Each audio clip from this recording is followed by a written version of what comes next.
Wrong. I'm Charlie. Welcome to Moving Home with Charlie, and thank you for coming. Charlie Landing grew up in Sussex, is the founder of Best Agent and presenter of Moving Home with Charlie. If you want to find one of these guys, look out for those compassionate professionals. All estate agents are not the same.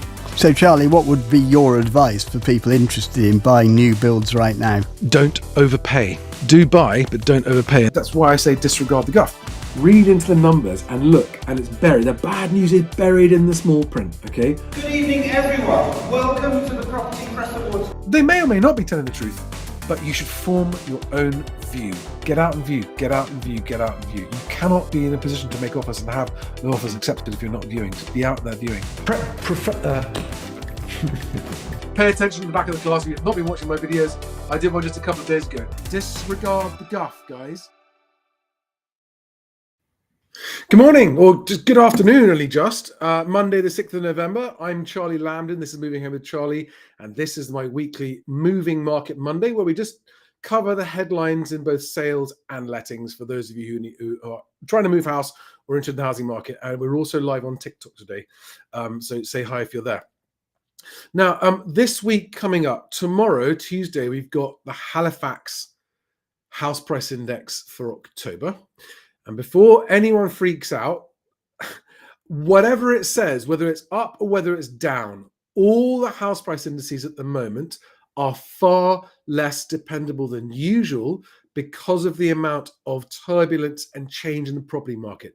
The mathematical model that's used to calculate these indices, whether it's the lenders or the Office of National Statistics, it's got all kinds of variations in it, which struggle to be accurate when the market is like it is now, with lower transaction volumes and downsizing and that kind of stuff. So, whether the Halifax House Price Index says prices went up or prices went down month on month, it doesn't change the fact that it's not as reliable as usual. So, even if it shows prices going down month on month, I will still say the same. It's not as reliable as usual, okay? Before anyone, and I've got no prediction on what it's going to say.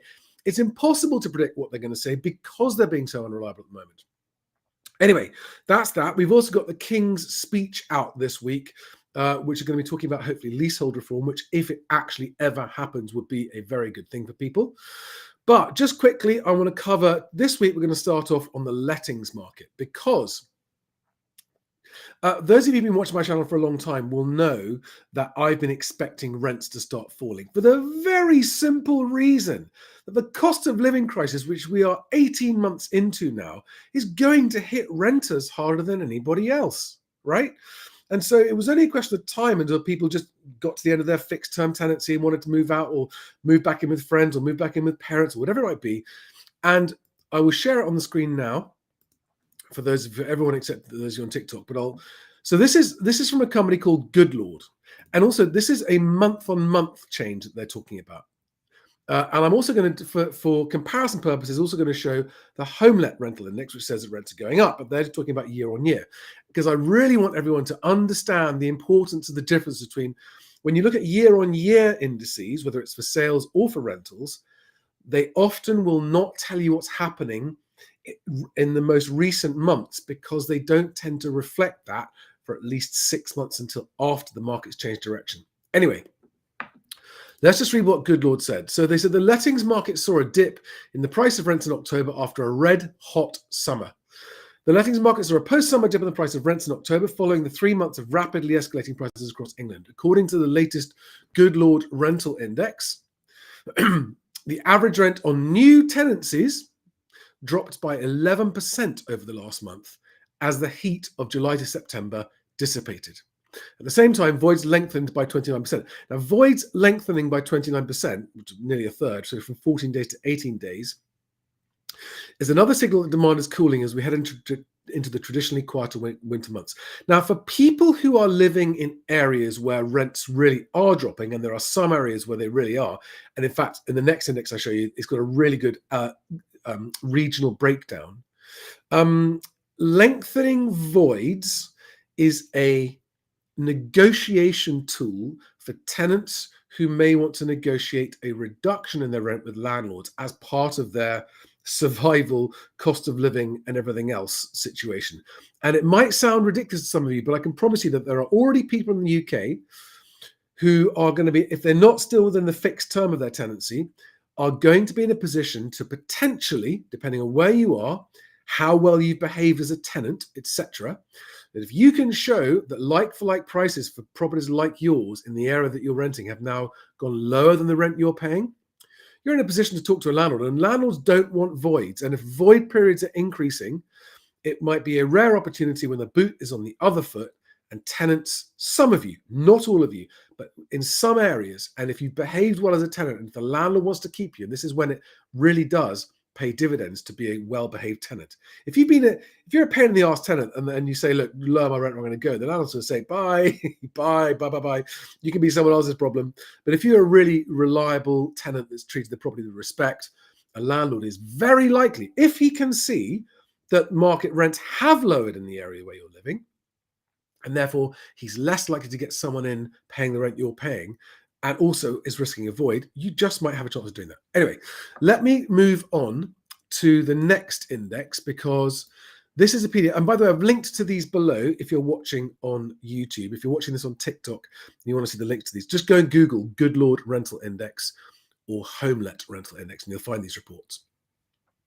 But there, I'm not going to go into it now, but just wanted to show you a snapshot of what you've got to look at there.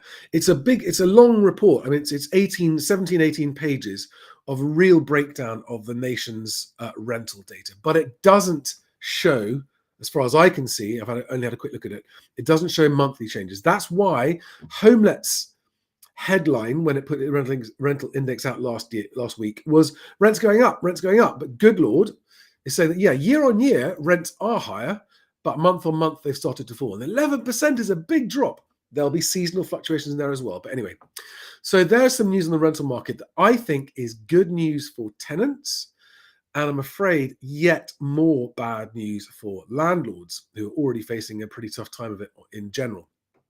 And by the way, I am absolutely impartial with you guys between landlords and tenants, because you need each other. And you've got to play nice. And when you do play nice, it's better for both of you. And when you punch each other in the face repeatedly, it just never works out well for either of you. I'm talking metaphorically, obviously. No one do that. Now, on to the next point, which is a story on Bloomberg that came out this morning. Now, this is about new builds. And it's talking about the incentive that new builders are offering. And the headline is, buy a home, get a Tesla. Now, first of all, you really shouldn't. If you're someone who wants to buy a Tesla, no judgment. I actually have a Tesla, but I would neither recommend nor not recommend them. I don't like it, but I can't fault it. It's a no-brainer financially to buy it, but I prefer my internal combustion engine cars. If you actually want a Tesla, and you get it because you've bought a house, because you've overpaid for a house, so they include a 40 grand car for you, you're effectively buying the Tesla with your mortgage. So that Tesla is costing you whatever your mortgage interest rate is. And right now, what I can also tell you is that Tesla is doing 0% finance on a new Tesla. I looked on the website because I heard about this on certain models, on Model 3, 0% finance. So in other words, if they're offering you a new Tesla, say, I'm afraid that's going to cost me more than just getting one on 0% finance. It's not a worthwhile incentive, okay? What you should do is say, thank you very much for the offer. I prefer you to just take 40 grand off the price of the house, please, because I don't want to be borrowing 40 grand more on my mortgage to pay for the Tesla that you're actually giving me, because, of course, it's not a free Tesla. You are paying for it out of the profit margin of the property. Now, the bit I wanted to show you on this story in particular, again, linked to the stories below, is this comment here, which I highlighted. Is it still there? Yeah.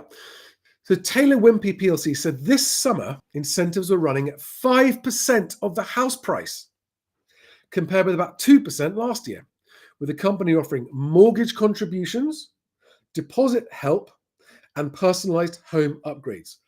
So mortgage contributions, which means we'll pay your mortgage for a year or 2 years. Just say to them, thanks, I'd rather have the money off the price, please, because you are effectively adding that to the balance of your mortgage. They are paying it out of the profit they've made of the house to you. Just say, no, please take that amount off the price. Deposit help. Now, if the deposit help makes the difference between you being able to buy the home you want and not, then it's something that may be worth considering. But again, still, it's coming out of what you're borrowing. And the mortgage companies will not let them give incentives of more than 5% of the house price, typically. So I've heard from mortgage brokers. Personalized home upgrades, however, can be worthwhile because that's actually adding some value to the property. But I would still make sure that they're not using that as an excuse to make you overpay too much on the house price, okay? And the best way to negotiate the absolute best deal on a new build is to make sure that you find two different properties that you like equally and just say to each one of them, I'm looking at your one and I'm looking at their one, and whoever offers me the best deal is the one I'm going with, okay? And if they know you are a serious buyer and you're going to proceed, then you will very quickly find out exactly, because they will cut each other's knees off to get your business. So that's something, and again, the whole article on Bloomberg is actually talking about how tough the new homes market is, and it's got a graph there showing how transactions are low, very low this year, and forecast to be next year as well. Whatever happens in the King's Speech and leasehold reform may or may not affect builders as well. So it's an interesting time for new homes builders, definitely a period of change for them. And the last point, there's a story out again this morning on Bloomberg. The UK is likely in recession right now, Bloomberg's analysis shows. Now, I'm not going to go into the details of this. There's a link below if you want to look at it. But the relevance of it to the housing market is, sorry, I'll just keep it up on the screen there. That if you are someone who is trying to work out what's likely to happen to house prices and you're confused and you're on the fence and you're undecided, the number one thing that pulls house prices down, even more than interest rates, is people's likely income. So it's employment, basically. It's people losing jobs will put a negative pressure on house prices if unemployment is rising. If wage growth turns negative, which I'm expecting to do, that will also contribute to falling house prices. Rising interest rates are an accelerant on falling house prices, and we still haven't seen the full effect of that come through yet. But yeah, that's it. At the moment, I'm still unfortunately very bearish on the economy, and therefore bearish on house prices, and therefore still expect the full 35% nominal peak to trough average price falls across the UK. But there will be as many places that only see 15% falls as there are places that see 50% falls. There will be big regional variations both in the amount and in the timing, and we're about roughly a third of the way through those falls so far, maybe slightly more. And there's a real delayed effect because of the delay of interest rate rises impacting people on fixed rates. That's like a slow motion time bomb going off. And guys, I am here, number one, primarily to bring transparency to what's happening to house prices. And I'm doing that with the Best Agent All Homes Index, which is on this page here. If you're watching this on TikTok and you can't see the page, just go to bestagent.news and you'll see the data. The snapshot data I've got here is from the 29th of October, but I'm hoping that later today there'll be an updated snapshot showing the median prices and the average prices of sold and unsold properties, and also lettings prices for England and Wales. All right.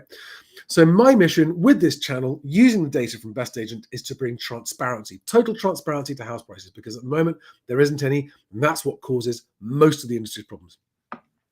Do I have any questions that you guys would like me to answer? So Ashraf Islam on YouTube says, if rents are on the downward slope and mortgage rates and property maintenance is going up, is this not the end of the buy-to-let market? It is certainly the end of the buy-to-let market for people who are having to borrow. Okay, so if you're having to pay high rates of interest on your buy-to-let mortgage, it's extremely difficult to make it profitable. But if you are a cash buyer doing buy-to-let, then as long as you're happy and you understand what's involved, it's not a set and forget investment. Buy-to-let is a hands-on, it's an occupation more than an investment. Any other questions? Hi guys, Jill, Chris, James. Hi guys. Slice of Toast. Oh, I love that name. On YouTube says, can we trust the Good Lord data? How do they calculate the average across England? Perhaps people are just running smaller properties due to the cost of living. So what I know is that they get to see the actual rental price agreed on new tenancies. I don't know what their sample size is. They don't divulge that. But they are a big company, and they handle thousands of tenancies across the country every single month. And so it's certainly a credible one. I've got the link below. Go and check it out for yourself. Go look at the details. But I would certainly say that I'm not saying it's right or it's wrong or I believe it or I don't. I'm simply saying that I think it is an interesting index worth keeping an eye on. Jill Hayes says on YouTube, just moved out of rented. Our landlord was trying to relet at an additional £350 a month. We were paying £2,000 a month. He's now reduced it back to £2,000 after a couple of weeks. Still not let. Yeah, someone called Tea Lady on YouTube. Hello, Tea Lady. You're new here. Welcome. Rents definitely dropped a chunk since the summer. A property in our area of West Cornwall, which would fetch £1,500 in the summer, is now at best £1,250. Interesting stuff. Any other questions? Do I think rents will drop in Scotland? Some human says, do I think rents will drop in Scotland? Assuming that Scotland is facing the same cost of living challenges as England, I can't see how it will avoid them. The only thing that would change that is if Scotland sees a disproportionate increase in people moving to Scotland with more money. I know they've got rent caps in Scotland, haven't they now? But the rent caps don't apply to new builds. Sorry, 1 second. So I don't know. I haven't got a strong opinion on that. But if the cost of living continues to bite in Scotland as it has on everywhere else, then yes.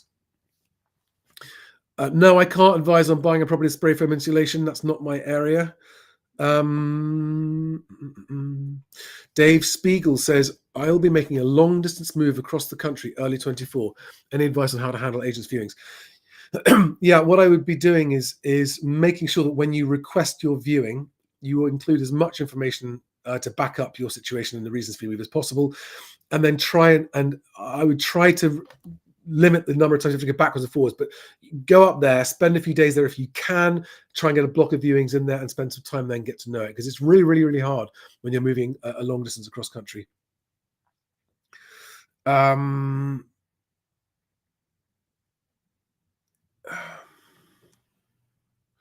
XR2828 says, is there a way to see what mortgage companies are valuing properties at? No, there isn't.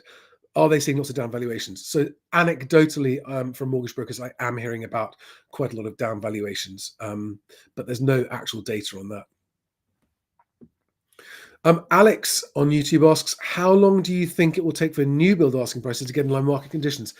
They never will. The asking prices never will. But what I would remind everybody is that asking price is just it's a conversation starter. It is a frankly irrelevant number. If you are potentially in the market for a new build, it's an opening offer. You know, an asking price for the seller is the same as an opening offer for a buyer. It's where they're starting the negotiations at. And unlike people selling second-hand homes or their own homes, the new build guys have got all kinds of incentives they can dangle. Oh, we'll pay your mortgage for a year. Oh, we'll give you a new car. And so you kind of just have to disregard the asking price. I know that sounds silly, and a lot of people struggle with that concept, but just ignore asking prices. In a buyer's market, in a generally falling market like we're now, go around to view the properties you want to view. If you think that the price is ridiculously over the top, still go and view it, because you don't know. I'm actually going to be doing another video, probably today, all about why I think December is an amazing opportunity for people to snap up the earliest real bargains if you're someone that doesn't want to wait for a new home. Generally speaking, if you can wait, waiting I think is quite good. But if you need a home and want a home now, I'm going to be doing a video on exactly how to arm yourself and be ready before December begins, with everything that you need to give yourself the best chance of bagging a proper bargain from a highly motivated seller who goes, I just want to get this sold before Christmas. So on new builds, just go and view them. They will be glad to show you around in this market. Go and view them and just say, look, we know that it's a tough market at the moment. We're looking for what are the best deals on offer. We don't want to be overpaying the asking price and getting financial incentives. But if you want to upgrade the property, maybe we'll listen and just see what they offer you. Bite Your Asp on YouTube says, can we identify when house prices have been corrected? Yes, but not for a long time, unfortunately, because of the delay in house prices, which is another reason why I'm trying to bring the transparency to the market. By the way, if any of you have you got questions on TikTok I'm missing? Hi,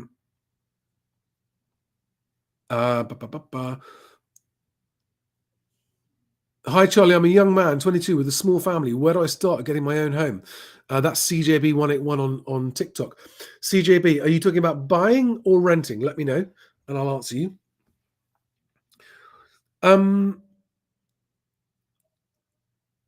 Guys, there's one other thing I want to say is that I have, without revealing it, because it's a lot of work to do to real profit, but I just this morning have become aware of some information which may help explain the rampant overvaluing and high expectations by sellers, and even pricing that's caught out agents who thought they priced it sensibly and still can't sell it. There is a real mismatch in the housing market at the moment, and it continues. That there's standoff between buyers and sellers. I think a lot of asking prices, some of them are clearly just silly and unrealistic. A lot of them genuinely think that they're being reasonable and are bewildered as to why they're not selling. I think there's an answer, which I'll be coming on to as soon as I can. Not in this video, though. Voiceover guy says, do I think this will help clear out the shoddy landlords? Well, if they own their properties without a mortgage, no, because they're going to be under no pressure. But the shoddy landlords with a high mortgage, yes, it will help clear those guys out. XL2828 says, how do I know when the Land Registry releases the latest agreed sold prices? Do I just need to keep checking? So the Land Registry actually takes over a year to complete the registration of all the properties that sold in a given month, which is why when they release their latest house price index, it has such a small sample. It only contains, roughly speaking, about 10% of what actually sold in the most recent month. And then every month they keep on adding more and more and more. And then about a year later, they get to about 80, 90%. And then they're still adding them. The long tail of late arrivals is still coming even after a year and 18 months. So, no, it's and it's also a complete lottery as to which ones get done early, which ones get done late. However, having said that, I would like to make it clear that one of my objectives with Best Agent, working with the agents that I work with that are using the Best Agent CRM system, for those that wish to do so, it will be to share their exchange price data. And I don't mean publish the exact exchange price on an exact property, because there are privacy issues there that the owner may not want to know. But what we can do is have an exchanged price index, where if I can get as many as 10% of agents around the country to agree to share that, we will have a house price index that will just blow all the other ones out of the water as being out of date and inaccurate. We will have the first ever index of actual sold prices as they happen. And I'm working towards that, because that would obviously help everybody. BT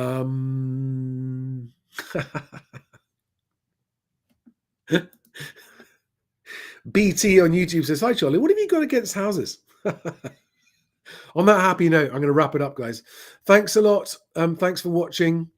And I'll see you on the next video, guys. And remember, if you are out there looking and bidding and buying, make certain that you've got your mortgage in principle ready, which must have a lender's name on the top of it. Just having a random anonymous mortgage in principle isn't really a mortgage in principle. So mortgage in principle, have your conveyancer appointed and ready, have your proof of deposit funds, and have your ready to buy your search pack if your offer is accepted. And with those 4 things, you will have a much higher chance of getting your offer accepted, especially if you're competing against other people.